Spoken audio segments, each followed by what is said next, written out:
Greetings, Africa and its mighty diaspora. From the streets of Chicago to the streets of Ouagadougou, from the streets of Kingston to the streets of Kinshasa, this is the X-Man coming straight at you, 10 toes down, hoodie pulled tight, and my heart's locked in. Today, my people, we got fire in the hole because the mask just slipped off in Paris, the clock just rang in Brussels, and the empire's favorite student just flunked the exam. France, oh France, land of grand speeches, silk gloves, and quiet thefts, is wobbling. Government in free fall, confidence votes like thunder, ministers scrambling for the exits, and a whole nation suddenly discovering that you cannot live forever on other people's labor. You cannot build a palace on stolen brick and expect it to stand when the true owners wake up and knock at the door. You see, karma never sleeps, and neither do our ancestors. They sit at the table of history, taking notes, collecting receipts, and today they stamped a big red paid in full more due across the front pages of French politics. Let's call it exactly what it is. For centuries, Paris perfected a business model with one essential ingredient: Africa.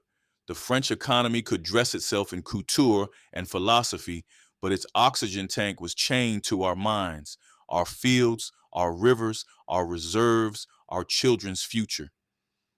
From the blood rubber of the Congo Free State that Belgium bragged about, to the uranium and gold and cocoa snatched from West Africa, to the modern day extractive pipelines wrapped in phrases like cooperation, stability, and security, the pattern never changed.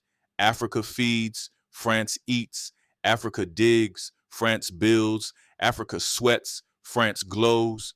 And when the bill came due, they wrote another lecture, pulled another string, staged another intervention, called it democracy, and handed us another receipt with our own signature forged on the line. But here's the twist in the story: the signature has changed hands.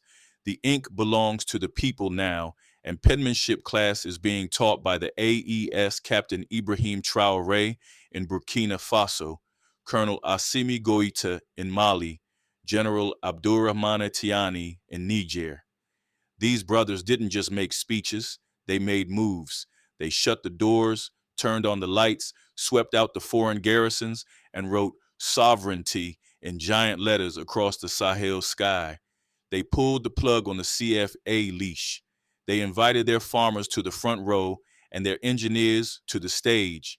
They told the bureaucrats of Paris, Washington, and Brussels, if you want to talk, talk as equals. If you want to do business, do it clean. If you want to posture, posture somewhere else. That was the mic drop, so heavy you could hear it bounce back off the Seine and rattle the chandeliers in the Élysée. And from that echo, a simple truth emerged. Once you stop drinking Africa's water without paying, your thirst returns. Once you stop eating Africa's bread without permission, your stomach growls. And once you stop riding Africa's back without respect, your legs start shaking. That's what we're seeing in France right now. Shaking legs. They will tell you the collapse is complicated. They'll wave charts and whisper about debt ceilings, bond spreads, pension liabilities, fiscal rules, political blocs fighting like cats in a bag. And sure, all of that is real, but beneath the graphs is gravity. A system long propped up by colonial extractions can't find its balance when the pump runs dry. When Burkina says, our gold, our rules; when Mali says, our land, our choice; when Niger says, our uranium, our price, the old math stops adding up. Suddenly, Paris discovers it has to live on a French salary, and that's when the arguments begin. Who cuts what? Who loses which benefit? Who covers the bill? And the same class that once told Africa to tighten your belt now pretends their belts are sacred heirlooms. Brother, sister, you see the farce. Now look at the timing.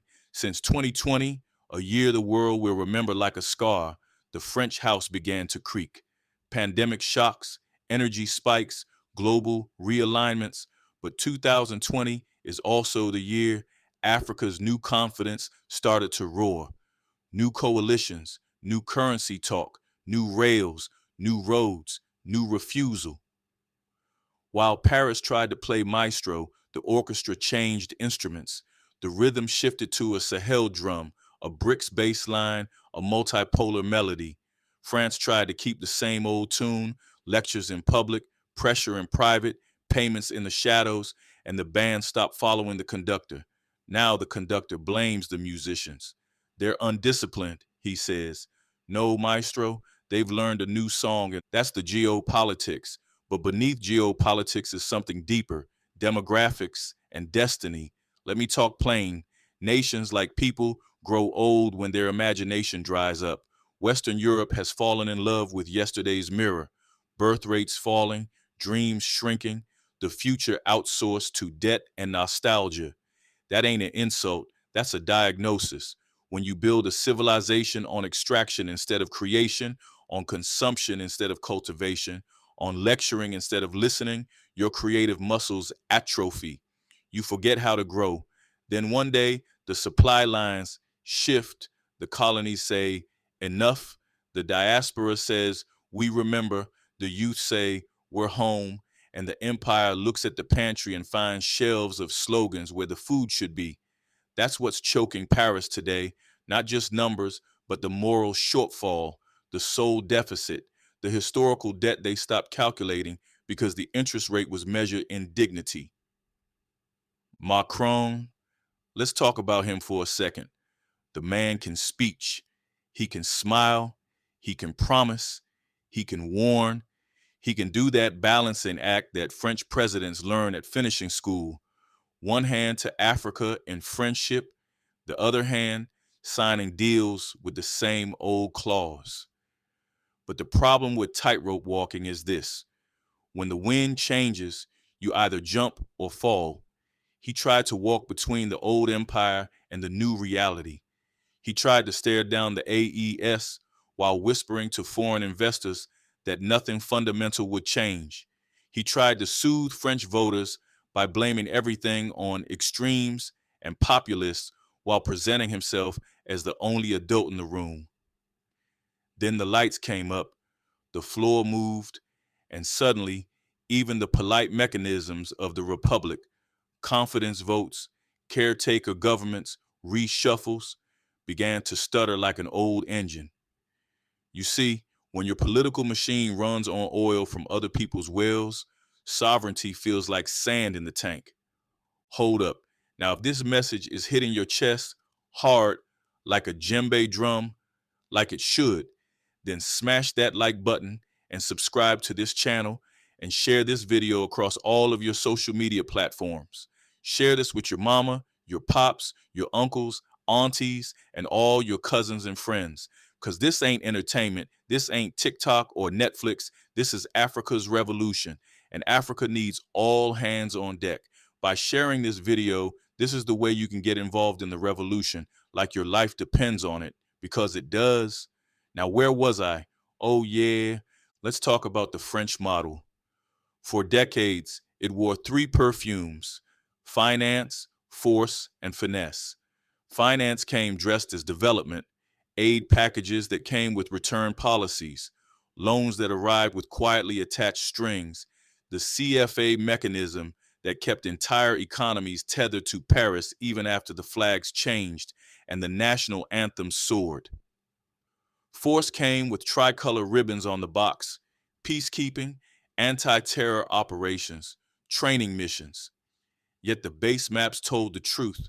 Foreign boots in African soil often guarded foreign interests first. And finesse? That was the media glow. Pundits explaining why Africans rejecting dependency were radicals, why leaders who said no were strongmen, why resource control was nationalism, why sovereignty was complex. But the AES cut through all three perfumes with the smell of rain on dry ground. Dignity. No yelling, no pleading, just decisions.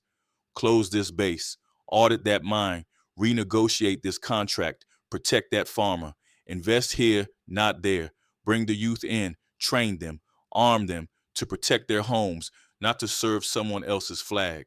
Feed the nation, build the roads, And when the West asked for theater, the AES gave them substance. That's why the old commentariat is panicking, because the world is watching and the plot twist is simple. Africa works when Africa works for Africa. Captain Mike Drop heard back in Paris.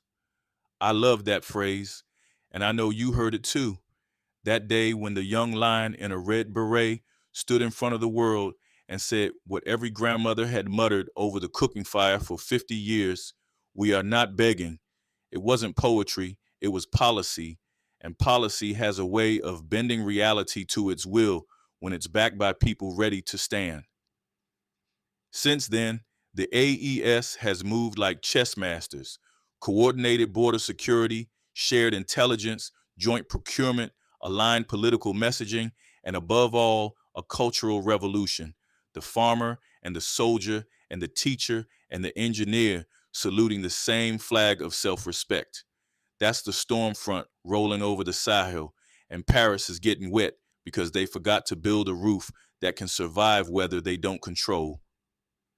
Now, I hear the critics, but X-Man, aren't these countries facing challenges? Absolutely. Security strains are real. Budgets are tight. Infrastructure costs money. Reform is messy. Mistakes happen. But I ask you, which path is harder, learning to stand on your own legs or continuing life as a permanent crutch rental? Which road is nobler, building imperfect independence or perfecting dependency? The West press points at every stumble like it's the whole story, but ignores their own collapse of values. Four governments in a year, and they still call others unstable. Protests in the streets, and they still prescribe stability for us. Talk of bailouts at home and tough love abroad. That double standard is exactly why the winds are turning. Global South eyes are open. The diaspora is awake, and the AES is the drumline at the front of the parade. Let's zoom out. Multipolarity isn't a theory, it's a map. Trade routes are shifting. New banks are launching. Currencies are talking. Rail and fiber and energy corridors are weaving Africa to Asia and Latin America in patterns the Berlin Conference never imagined. In that world, a nation that used to command now has to converse. A nation that used to dictate now has to negotiate. A nation that used to extract now has to exchange. That's the nightmare of the old order and the opportunity of the new. For France, the assignment is simple: become a normal country, compete without the colonial coupon, trade without the military escort, partner without the paternalism. Tell the truth about the past, pay your moral debts in the present, and stop pretending history started the day you needed our lithium for your batteries. And for Africa, the assignment is sacred. Finish the job.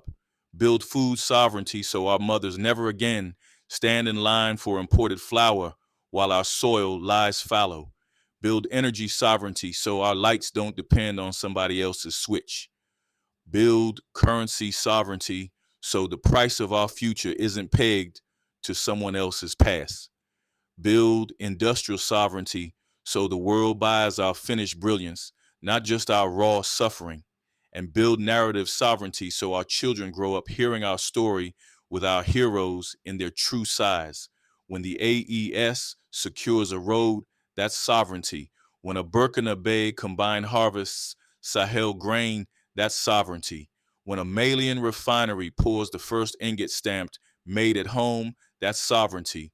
When Niger sets the terms for its uranium, that's sovereignty. That's what scares an old empire more than any march, because it's not symbolic, it's structural. So, what does the French government's collapse mean for us?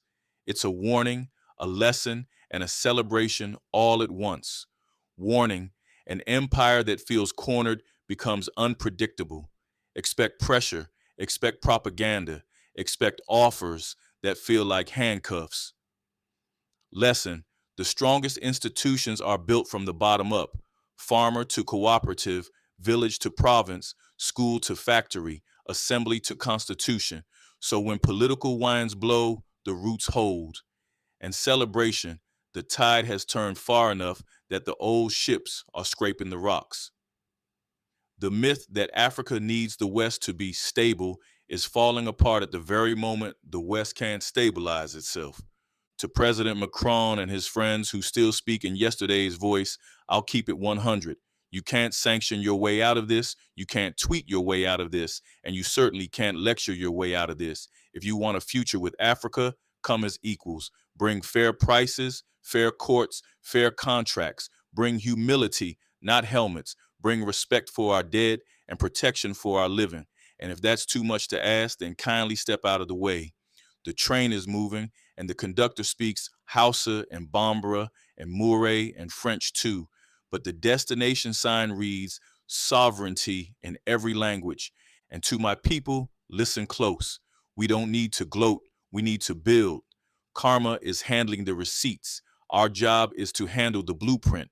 That means staying focused, resisting corruption, planning beyond election cycles, and guarding the revolution from both external sabotage and internal laziness. The AES lit a torch. Now every nation that wants to see in the dark must bring its own oil. Youth employment, honest courts, tough procurement, transparent budgets, local manufacturing.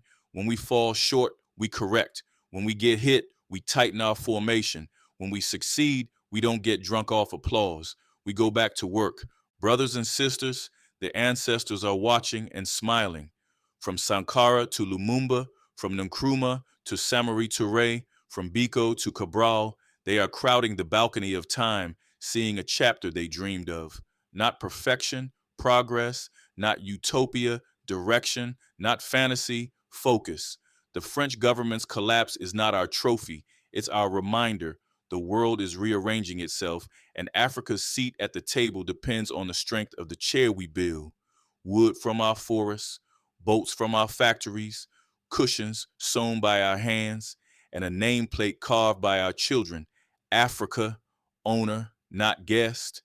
So when they ask what toppled the cabinet, tell them it wasn't only votes and parties, it was the end of a free lunch.